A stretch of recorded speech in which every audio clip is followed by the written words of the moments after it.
আওয়ামী লীগের কর্মসূচিকে ঘিরে রাজধানীর ধানমন্ডি ৩২ নম্বরে ১৩ই নভেম্বর সকাল থেকেই উত্তপ্ত পরিস্থিতি দেখা গিয়েছে। পুলিশ ও ছাত্র জনতার মধ্যে উত্তেজনাপূর্ণ পরিস্থিতিও তৈরি হয়েছে।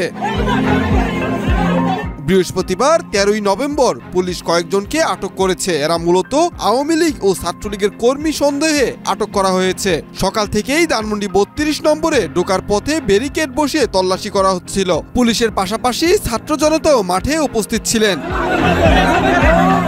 তারা মূলত কার্যক্রম নিষিদ্ধ আওয়ামী লীগের কর্মসূচি প্রতিহত করতে সক্রিয়ভাবে অবস্থান নেন। কিছু নেতাকর্মী স্লোগান দিচ্ছিলেন, একটা লীগ ধৈরা জেলে বর। রাজধানী সহ আশেপাশের জেলায় আইনশৃঙ্খলা বাহিনী সতর্ক অবস্থানে থাকতে দেখা গিয়েছে। ঢাকা মহানগরের বিভিন্ন গুরুত্বপূর্ণ স্থাপনায় ডিএমপির ১৭,০০০ সদস্য মোতায়েন করা হয়েছিল। এছাড়া সেনা, র্যাব ও বিজিবি নিরাপত্তা নিশ্চিত করেছে। আর এইভাবেই আওয়ামী লীগের কর্মসূচি প্রতিহত করল ছাত্র জনতা। ইসমাইল সরকার, মাই টিভি।